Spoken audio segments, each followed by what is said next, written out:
नमस्कार, मैं हूं शरद द्विवेदी और आज का हमारा मुद्दा है ब्यूरोक्रेसी बनी नवाब, सांसद का अनोखा जवाब। मसला राजगढ़ का है और वहां जो सांसद हैं भारतीय जनता पार्टी के रोडमल नागर जी, एक पब्लिक कार्यक्रम का, एक सार्वजनिक कार्यक्रम का ये मसला है, मामला है। यहाँ एक अधिकारी को भी आना था लेकिन वो करीब करीब 1 घंटे देर से आए, तो दंडवत प्रणाम करते नजर आए रोडमल नागर जी। हालांकि ये भी एक अपना विरोध जताने का तरीका है, तरीका थोड़ा गांधीवादी है और चुभन भी इसकी ज़्यादा है, गांधीवादी है इसलिए। तो ये मसला चर्चा में आ गया कि एक तरह से पैर छूने जैसी बात करते हुए, पैर छूने की तरफ साष्टांग दंडवत करते हुए, प्रणाम करते हुए नागर साहब नजर आए कि प्रभु आप आ तो गए, बड़ी कृपा की प्रभु, अन्यथा हम सब तो इस कार्यक्रम में किसी योग्य हैं ही नहीं। कुछ इस तरह का भाव, ये मतलब उन्होंने कहा नहीं, ये हम उस भाव को थोड़ा इंटरप्रिटेशन उसका करने के मोड पर है। ये मसला हमेशा चर्चा में होता है। अब एक सांसद हैं, सीनियर वरिष्ठ नेता हैं बीजेपी के, अब वो जो भी अधिकारी महोदय थे, कारण क्या था ये तो वही जाने कि विलम्ब से जाना था तो पूर्व सूचना होनी थी और ये बताया जाना था। जाहिर है अगर जब सांसद महोदय इस तरह से रिएक्ट कर रहे हैं तो कोई पूर्व सूचना नहीं थी। पहले देखिए ये हमारी स्पेशल रिपोर्ट और उसके बाद फिर डिबेट की तरफ।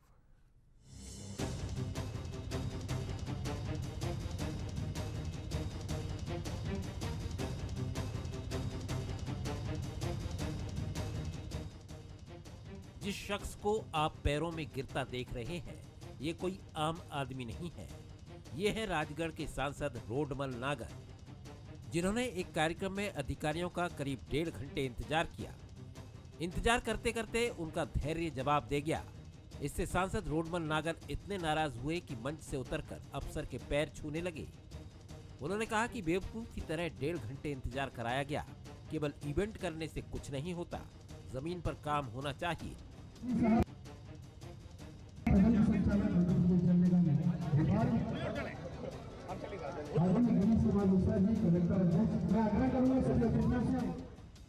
ये पहला मौका नहीं था जब अफसरशाही के आगे जनप्रतिनिधि असहाय नजर आए। इसको लेकर सियासी बयानबाजी भी खूब हो रही है। कांग्रेस सांसद की हालात के बहाने ब्यूरोक्रेसी पर तंज कस रही है, तो बीजेपी इसको अपनी तरह से समझाने की कोशिश कर रही है। ब्यूरोक्रेसी का इंतजार अगर कोई जनप्रतिनिधि और वो सांसद, पहली बार का सांसद नहीं 2 बार का सांसद अगर इंतजार कर रहा है तो निश्चित रूप से कहीं ना कहीं वो उस पर हावी है और वो कुछ नहीं कर पा रहा है। ये सरकार की सत्यता है। देखिए, मैंने वीडियो तो नहीं देखा है, लेकिन जहाँ तक मेरा सोचना है कि डॉक्टर मोहन यादव की सरकार और डॉक्टर मोहन यादव जी की सरकार में ब्यूरोक्रेसी कभी हावी ना थी, ना हो सकती है। उनका कहना है सब कुछ साथ लेके चलो, लेकिन जनता ने जो दायित्व हमें सौंपा है और जनता का दायित्व पहले है, जनता की सुनना हमें पहले है, अधिकारियों को उसमें पूरा सहयोग करना चाहिए। राजगढ़ सांसद के कार्यक्रम में केंद्र सरकार के जल शक्ति मंत्रालय से अपर सचिव कमल किशोर सोम, जल निगम के प्रबंध संचालक KBS Chaudhary, collector doctor Girish Mishra और जिला पंचायत CEO डॉक्टर इच्छित गढ़पाले जैसे बड़े बड़े अफसर तय समय पर नहीं पहुंचे, जबकि विधायक अमर सिंह यादव के साथ सांसद नागर पहले ही मंच पर विराजमान थे। लेकिन इंतजार की घड़ी ने उनकी परीक्षा ले ली। सांसद नागर की 2021 में भी डॉक्टरों को दंडवत करते फोटो वायरल हुई थी। लेकिन सवाल यह है कि क्या ब्यूरोक्रेसी की नवाबी पर सांसद का अनोखा जवाब नाराजगी थी या तंज?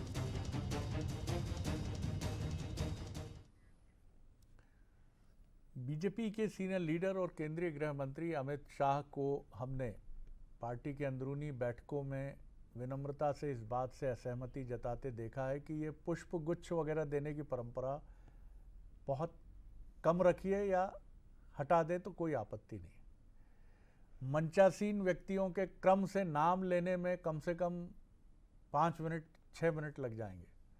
आदरणीय मंच कह दें 1-2 महत्वपूर्ण व्यक्तियों को छोड़कर तो किसी को बुरा नहीं लगना चाहिए। भारत इन सब औपचारिकताओं में बहुत उलझा है। अगर आप समय पर नहीं आ सकते हैं तो वीडियो कॉन्फ्रेंसिंग से जुड़ जाते हैं, लोग जो वहाँ बैठे थे, जल जीवन मिशन के ये जो अधिकारी थे, जिनमें अपर सचिव, एडिशनल सेक्रेटरी दिल्ली से भी आए थे, जो भी कारण रहा हो, लेट हो गई फ्लाइट या गाड़ी में कोई समस्या हो गई, लेकिन सबका समाधान है। 1 घंटा लेट और अब 1.5 घंटा लेट आप कार्यक्रम में जा रहे हैं। हमारे सवाल देखिए, ब्यूरोक्रेसी की मनमानी के आगे सांसद नागर का विरोध नाराजगी था या तंज? क्या सांसद को 1.5 घंटे इंतज़ार कराने की गलती पर कोई एक्शन होगा? क्या राजगढ़ की घटना के बहाने कांग्रेस ब्यूरोक्रेसी को फिर से टारगेट करेगी? ये हमारे सवाल हैं और जो मेहमान हैं उनसे मुलाकात कर लीजिए। स्टूडियो में मेरे साथ हैं संदीप पौराणिक जी, वरिष्ठ पत्रकार हैं, राजनीतिक विश्लेषक हैं। बहुत स्वागत करता हूं संदीप जी आपका। साथ ही कांग्रेस के सीनियर लीडर और स्पोक्स पर्सन संदीप गौतम जी हमारे साथ हैं और बीजेपी की नुमाइंदगी करेंगे बीजेपी के युवा नेता और एडवोकेट अजय धवले जी, उनका भी मैं स्वागत करता हूं। और ये भी बड़ी मज़ेदार बात है कि कोई सरकार ऐसी नहीं है, लंबे समय से तो बीजेपी की ही सरकार है, लेकिन दिग्विजय सिंह जी जब मुख्यमंत्री थे तब भी ये कहा जाता था कि ब्यूरोक्रेसी हावी है, और आज भी ये बात कही जाती है कि कई बार कि भैया ब्यूरोक्रेसी का पलड़ा भारी है। तो आखिर इन ब्यूरोक्रेट्स के पास ऐसी कौन सी छड़ी है जो निर्वाचित जनप्रतिनिधियों को लेकर अब ये जुमला चल निकला है कि भैया उन पर असली जो है रोल तो दिखता है ब्यूरोक्रेसी का, वही है असली राजा लोकतंत्र के। तो पता नहीं, माफ़ कीजिएगा संदीप जी, इसी सवाल को लेकर मैं आ रहा हूँ। ये कैसे ये धारणा बना दी गई है, बन गई है, या वाकई लोकतंत्र के सबसे ताकतवर जो लोग हैं वो तंत्र के यही ब्यूरोक्रेट्स हैं? शरद जी, जब सत्ता जिस दल की आती है और नियुक्तियां चहेतों की होने लगती हैं या पिक एंड चूज, काम के आधार पर नहीं, मेरा तेरे के आधार पर होने लगती हैं, तो ब्यूरोक्रेसी का हावी होना सामान्य सी बात है। राजगढ़ की जो घटना है शरद जी, वो लोकतंत्र के लिहाज से बहुत चौंकाने वाली है। क्या निर्वाचित जनप्रतिनिधि से बड़े हो गए हैं अधिकारी?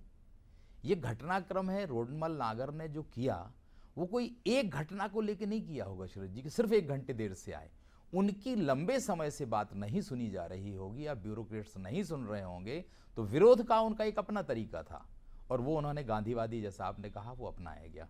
हम शरद जी बहुत से जिलों में देख रहे हैं और सुनने में भी जो आ रहा है कि कई इलाकों में कलेक्टर भी उस इलाके के 5 विधायकों में से 1 विधायक को चुन लेता है, जिसकी इच्छा के अनुरूप काम करने लगता है। तो क्या ऊपर से ये इशारा है कि इस विधायक की आप सुनिए, 4 विधायकों की नहीं सुनी जा रही है? ये जो अंतर्द्वंद शुरू हुआ है ब्यूरोक्रेट्स और जनप्रतिनिधियों में, ये तो तस्वीर दिखी है शरद जी। कई जिलों में आलम यह है कि जनप्रतिनिधि कलेक्टर के पास जाने से कतराने लगे हैं, जनता के काम नहीं हो रहे हैं। और मुझे लगता है कि जमीनी जो हालात हैं उसका संदेश दे रही है रोडमल नागर की घटना। और समय रहते, कम से कम मुझे लगता है कि मोहन यादव जिस तरह से काम कर रहे हैं, उन्हें इस पर भी नियंत्रण स्थापित करना होगा। बिल्कुल, वो इसको लेकर बहुत सख्त है और ऐसे जो भी मामले मध्य प्रदेश में आए हैं, डॉक्टर मोहन यादव ने बिल्कुल सीधे एक्शन लिया है। तो निश्चित तौर पर, और ये भी बड़ी दिलचस्प बात आपने जिसकी तरफ इशारा किया कि पार्टियां बदलती चली जाएं, लेकिन अब ब्यूरोक्रेट्स ऊपर तक भी अपनी व्यवस्था बना लेते हैं और ऐसा तंत्र बना लेते हैं कि जो स्थानीय जनप्रतिनिधि है उसको भी समझ में आ जाता है कि भैया इनका अपन कुछ नहीं कर पाएंगे।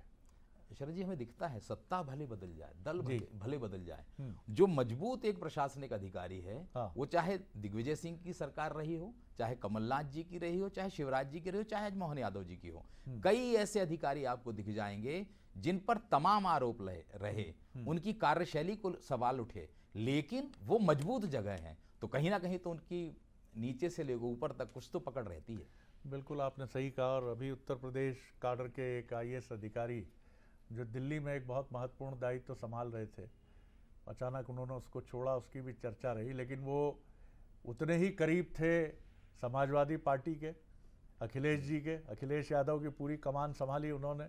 बीजेपी की सरकार आई तो बीजेपी में इतने करीब हो गए कि पहुंच गए दिल्ली और एक बहुत महत्वपूर्ण दायित्व तो उन्होंने संभाल लिया। जी गौतम साहब, क्या कहेंगे? जी, एक बात तो बिल्कुल स्पष्ट है कि मध्य प्रदेश में ब्यूरोक्रेसी बेलगाम हो गई है और ये मैं नहीं कह रहा हूँ, ये कैलाश विजयवर्गीय जी ने भी कहा। आपने चूंकि ये कहा कि मोहन यादव जी ब्यूरोक्रेसी में हो रहे ऐसे मामलों को लेकर बेहद सख्त हैं, लेकिन कैलाश विजयवर्गीय आपकी बात से शायद इत्तेफाक नहीं रखते हैं। उन्होंने कहा कि जब मैं पेड़ लगाने की योजना बना रहा था इंदौर में, तो वन मंत्रालय के अधिकारी मेरी सुन नहीं रहे थे। और अभी उन्होंने हालिया बयान ये दिया है कि मुख्यमंत्री जी आपका नाम लेकर अधिकारी हमको चमकाते हैं। ये अभी पिछले कुछ दिनों की बात है। ये अकेले रोडमल नागर का दर्द नहीं है, ये कैलाश विजयवर्गीय का दर्द है, अन्य मंत्रियों का भी दर्द होगा, कई विधायकों का दर्द होगा। तो इस पर ध्यान देने की आवश्यकता है, खास करके मोहन यादव जी को नहीं, ये आवश्यकता है ध्यान देने की अमित शाह जी को, नरेंद्र मोदी जी को, कि मोहन यादव के हाथ में पावर का सेंट्रलाइजेशन न हो। इससे तो विकास कार्य भी बाधित हो रहे हैं, दूसरे भारतीय जनता पार्टी के मंत्री और विधायक नाराज चल रहे हैं। संतोष जी, मुझे लगता है कई बार बड़े मन से बात करना चाहिए। माफ़ कीजिएगा, मैं आपको सलाह देता हुआ प्रतीत हो रहा हूँ, लेकिन मुझे लगता है आपको याद होगा जमुना देवी जी का एक स्टेटमेंट बहुत चर्चित रहा था, दिग्विजय सिंह जी मुख्यमंत्री थे, कि मैं दिग्विजय सिंह जी के तंदूर में जल रही हूँ। अब इससे ये आशय नहीं है कि दिग्विजय सिंह जी एक अराजक और एक इस तरह के शासक थे कि जिनकी तानाशाही से एक महिला उप मुख्यमंत्री, आदिवासी उप मुख्यमंत्री परेशान थी। ये व्यक्तिगत कारण होते हैं। आपने भी जो पूरी टिप्पणी की, आपका अधिकार है, लेकिन वो पूरी तरह से राजनीति में डूबी हुई है, सनी हुई है राजनीति में।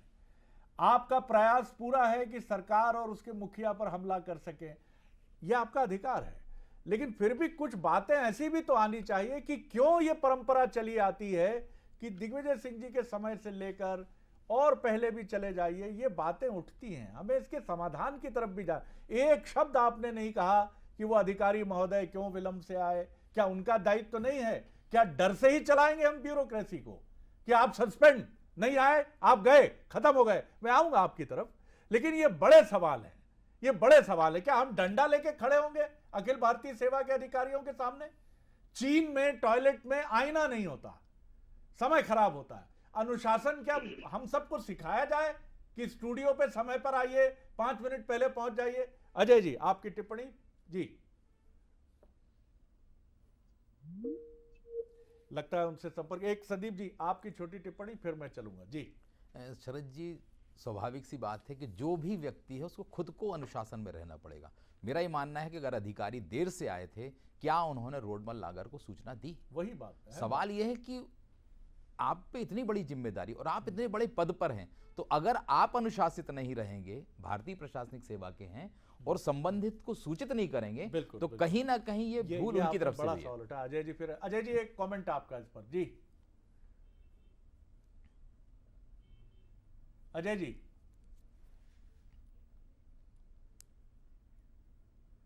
चलिए जी, आप बात पूरी कर लीजिए। मैं वही कह रहा हूं कि अगर ये जिम्मेदारी वो अधिकारी निभाते तो ये स्थितियां नहीं बनती। और ये जो घटनाक्रम हुआ है, इससे सरकार पर भी सवाल उठे हैं। क्या जिन अधिकारियों ने देरी की या जिन अधिकारियों ने उस कार्यक्रम में आने में समय लगाया, क्या उनके खिलाफ भी कोई कार्रवाई होगी? मुझे लगता है कि यह समय ऐसा है कि अगर कोई एक एक्शन लिया जाए सरकार की ओर से, तो आने वाले समय में अधिकारी भी समय पर पहुंच जाएंगे। और कई बार हमने ये देखा है कि अधिकारी मंच पर बैठे हैं, नेता कई घंटों देर से पहुंचते हैं, तो नेता भी सुधर जाएंगे। तो मुझे लगता है कि दोनों तरफ से प्रयास करने की जरूरत है कि समय का कम से कम ध्यान रखा जाए, और अनुशासन में चाहे नेता हो चाहे ब्यूरोक्रेट्स, सभी को रहना चाहिए। बिल्कुल ठीक बात आपने कही जी। गौतम साहब, आप कह रहे थे कुछ जी। ये पहली घटना नहीं रही होगी जिसके कारण रोडमल नागर ने इतनी नाराजगी व्यक्त की। वो तमाम तरीकों से परेशान हो गए होंगे अधिकारियों के रवैये से, तब उन्होंने अपना ये कदम उठाया है। मेरा ये दृढ़ मानना है कि हम अधिकारी की गलती स्पष्ट रूप से नहीं बता रहे, रोडमल नागर की गलती बता रहे। अजय जी जुड़ गए, फिर से एक कमेंट लेना बनता है उनका जी। बोलिए अजय जी। शरद जी, 1863 में अब्राहम लिंकन का डेमोक्रेसी को डिफाइन करते हुए कमेंट था कि democracy is of the people, by the people, for the people. निश्चित रूप से ये इलेक्टेड पब्लिक रिप्रेजेंटेटिव का भी काम है, ये ब्यूरोक्रेट्स का भी काम है कि हम जिन जनता के लिए हम सर्विस में है, या जनता ने जिसे हमने चुना है, हमारी रिस्पॉन्सिबिलिटी, हमारी अकाउंटेबिलिटी उसके प्रति है। निश्चित रूप से माननीय सांसद जी ने अपने भाव को स्पष्ट कर दिया, उनका स्पष्टीकरण आ दिया कि लेकिन आप भी ये मानेंगे तो कि ये उचित नहीं था, जो भी कारण हो। मैं नहीं कहता कि उन्होंने जानबूझकर किया, ये उचित नहीं था, कम्युनिकेशन गैप था कहीं ना कहीं। शरद जी, गवर्नेंस चलाने के लिए जो महत्वपूर्ण बिंदु होते हैं, वो तो होता है इलेक्टेड पब्लिक रिप्रेजेंटेटिव और हमारे डेमोक्रेसी में पब्लिक सर्वेंट, ये सब मिलके गवर्नेंस चलाते हैं। तो निश्चित रूप से सबको अपनी अपनी रिस्पॉन्सिबिलिटीज, अपने अपने रोल्स को एक अच्छे मैनर में, हम कहेंगे कि गुड एटिकेट्स के साथ में निभाना पड़ता है। जो नहीं निभाएगा तो निश्चित रूप से कहीं ना कहीं इसमें सामान्य जनता का ही जी माननीय सांसद जी का जो भाव था और जो वहां पे अधिकारी थे उनका जो भाव था, लेकिन कहीं ना कहीं हम जिनके लिए अकाउंटेबल है वो जनता तक के उस योजना का या उस कार्यक्रम का उसको क्या प्रभाव पड़ रहा है, उसको किस प्रकार से लाभ हो रहा है। ये राजनीतिक विषय भी नहीं है। जिस प्रकार से आपने संतोष जी को काउंटर किया, निश्चित रूप से ये विषय वैसा भी नहीं है कि ये पक्ष विपक्ष का विषय नहीं है। आज हमारी सत्ता है, कल और किसी दल की रहेगी, परसों और किसी की रहेगी, लेकिन जनता के लिए हम लोग समर्पित रहे, हमारा भाव जनता के प्रति रहे। ये निश्चित रूप से जो पब्लिक रिप्रेजेंटेटिव को भी ध्यान में रखने की आवश्यकता है, ये ब्यूरोक्रेट्स की भी ध्यान में रखने की आवश्यकता है। जब हम लोकतंत्र की बात करते हैं, ये डेमोक्रेसी तभी वाइब्रेंट डेमोक्रेसी बनेगी जहां प्रत्येक इसका अंग अपनी अपनी भूमिका का निर्वहन सम्यक रूप से करेगा। यदि हम नहीं करेंगे तो संविधान की शपथ का क्या जो हमने ली है, तो निश्चित रूप से सबको अपनी शपथ का निर्वहन करने की आवश्यकता है। सबको इस डेमोक्रेसी में इसको वाइब्रेंट बनाने के लिए, ये जो स्वस्थ परंपरा है इसको जीवित रखने में अपनी भूमिका निर्वहन करने की आवश्यकता है।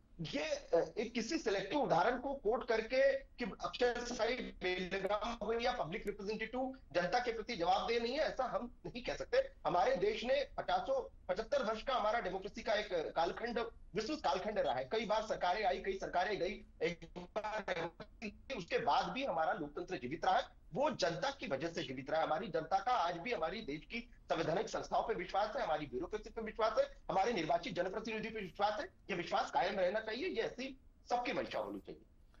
अजय जी, इसमें यहाँ एक महत्वपूर्ण सवाल ये भी है कि आखिर ब्यूरोक्रेसी और पॉलिटी, इनके रिश्ते कैसे हैं? इनमें डिग्निटी भी होनी चाहिए, इनमें दबाव नहीं होना चाहिए।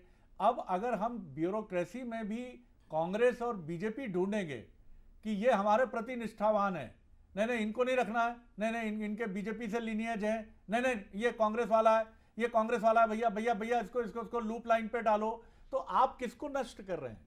आप इस देश के लोकतंत्र पर ही चोट कर रहे हैं, क्योंकि आप राजनीति में इतने डूब गए हैं कि आप ब्यूरोक्रेसी में भी राजनीति देख रहे हैं कि नहीं ये हमारा वाला है, ये उनका वाला है। गौतम जी। देखिए शरद जी, मैं एक बात स्पष्ट रूप से कह दूं कि अभी अजय धवले जी कह रहे हैं कि कांग्रेस को इस पर राजनीति नहीं करना चाहिए ऐसे मुद्दों पर।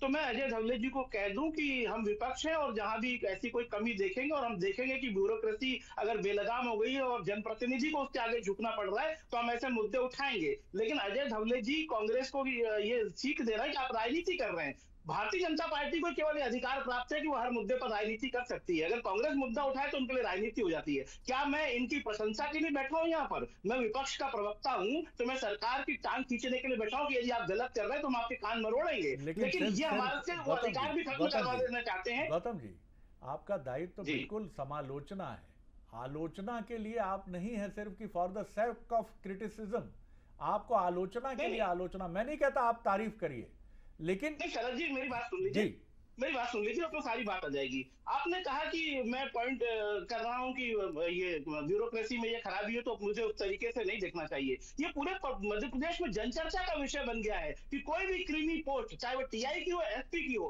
बिना पैसे दिए नहीं की जा रही है। तो मैं कैसे इस बात से आंखें मूंद लूंगा शरद जी? आप भी जानते होंगे, आपके पास भी फीडबैक आते होंगे कि कौन कौन से थाने, इंदौर के थानों को उदाहरण दे सकता हूँ, किन थानों के रेट कैसे चल रहे हैं। ये सब बातें जनचर्चा का विषय है। जनरलाइज आरोप रहता है जो हर सरकार में प्रचलन में रहता है कि साहब ये फला साहब जो है, ये ठोस तथ्यों के आधार पे मैं कह रहा हूं, ऊपर से संरक्षण प्राप्त है। किसी भी पुलिस अधिकारी का स्टिंग कर लीजिए, आप किसी भी पुलिस अधिकारी का स्टिंग कर लीजिए, आपको पता लग जाएगा कि यहाँ पर थानों के क्या भाव चल रहे हैं। तो मैं विपक्ष के नाते हर बात कहने के लिए स्वतंत्र हूँ। और अजय धवले जी, आपकी बात को शिरोधार्य करते हुए अजय जी जवाब दे दीजिए, नहीं करूँ, जवाब दे नहीं कर रहा हूँ, मैं मुद्दे उठा रहा हूं। अजय जी, और ये मेरा अधिकार है अजय जी, बिल्कुल अधिकार है आपका जी। निश्चित रूप से देश के लोकतंत्र ने हम सबको ये अधिकार दिया है, लेकिन मूल रूप से एक नागरिक होने के नाते हमारे संविधान ने हमें कुछ अपनी ड्यूटीज भी दी है। क्या हम अपनी फंडामेंटल ड्यूटीज का निर्वहन अच्छे से कर पाते हैं? जब हम मत देने जाते हैं तो क्या हम ऐसे जनप्रतिनिधि को चुनते हैं कि जो हमारे लिए जवाब दे रहे हैं? क्या हम ऐसे सिविल सर्वेंट की अपेक्षा करते हैं तो वो गवर्नेंस चला पाए? संतोष जी माफ कीजिएगा, लेकिन देश में 50 वर्षों से एक ऐसा सिस्टम बिठा दिया गया था जहां पे कहीं ना कहीं ब्यूरोक्रेसी को, सिस्टम को कंट्रोल करने की आदत डाल दी गई थी। आज जब नहीं, ये क्या राजनीति नहीं कर रहे हैं? ये राजनीति नहीं कर रहे हैं शरद जी, ये जनरलाइजेशन नहीं कर रहे हैं क्या?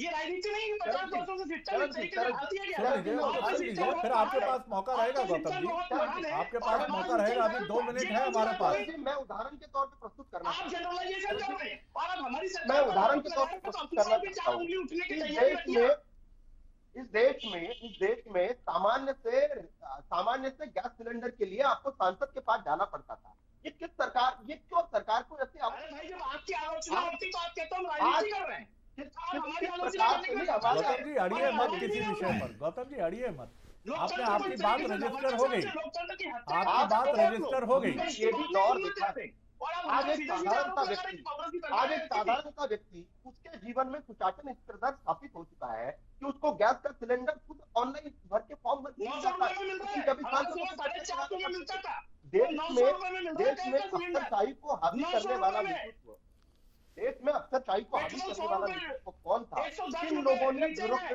किन डीजल 100 रुपए लीटर है। डॉलर का गौतम मूल्य साहब, कम हो गौतम जाएगा। साहब, इस इन समय बातों पे कभी कोई आप चर्चा दोनों करते हैं क्या आप लोग? आप दोनों नहीं सुने संतोष जा जी, रहे inflation ठीक का से, रेट आपको सिर्फ आपका संतोष जी, आक्रोश inflation से का भरा रेट चेहरा देख रहे हैं दर्शक कि कांग्रेस के साथी नाराज हैं, उनके चेहरे पे गुस्सा है। आखिर हम ये बहस हमने क्यों नाम दिया, इसको डिबेट क्यों नाम दिया? अगर मैं यहां से बैठ के आंखें लाल कर लूं, आप आंखें लाल कर लें, धवले जी आंखें लाल कर लें, हमारे इंडिपेंडेंट साथी, तो हम लोग तो दंगल में हैं किसी। बोलिए अजय जी जल्दी से जी। संतोष जी, वैचारिक मुद्दों पे लड़ाई हो सकती है। इन्फ्लेशन का रेट क्या था, तब क्या था, यूपीए की सरकार के समय था, आज भारतीय जनता पार्टी की सरकार के समय क्या है?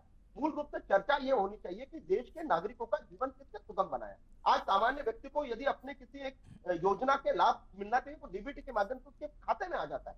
तो हमने ऐसे जो बैरियर्स थे, जिसको हम कहते थे कि एडमिनिस्ट्रेटिव बैरियर, उसको कम करने का काम खत्म किया है। आपने लेकिन कई अजय जी, दफा अजय जी, एक हम्बल सबमिशन ये है, जल जीवन मिशन के अधिकारी थे, अभी तक मेरे पास कोई भी उनकी तरफ से, जल जीवन मिशन डिपार्टमेंट की तरफ से कोई भी खेद प्रकाश नहीं है या स्पष्टीकरण नहीं है कि इन कारणों से हमें विलंब हुआ, माननीय सांसद जी को इससे पीड़ा पहुंची, हम क्षमा प्रार्थी हैं, ये कारण। देखिए, ये तो लोकतंत्र का पैरामीटर है, अगर आपको अपना पक्ष तो रखना चाहिए जी।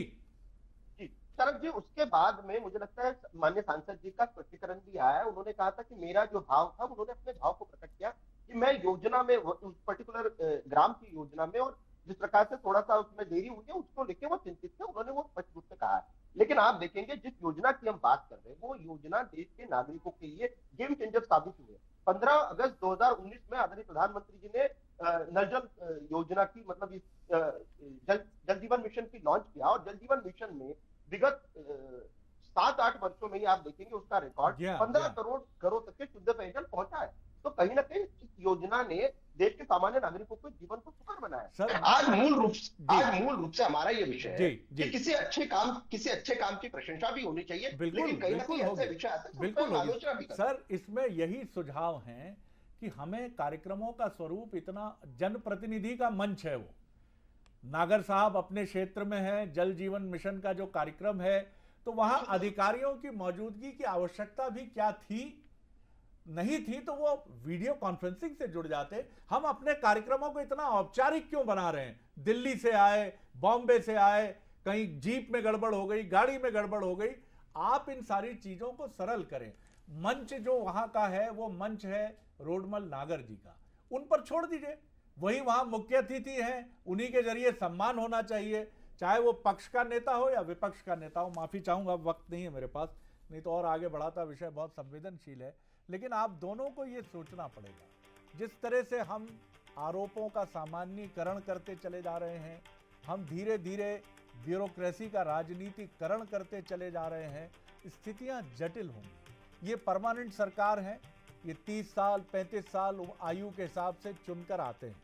निश्चित तौर पर ये किसी सरकार के साथ, किसी पार्टी के साथ नहीं, सरकार के साथ होते हैं। इनके लिए महत्वपूर्ण है सरकार, चाहे वो जैसा आरोप गौतम जी लगा रहे थे निचले स्तर पर, चाहे वो टीआई हो, नायब तहसीलदार हो, तहसीलदार हो, आप इनको वही रहने दीजिए।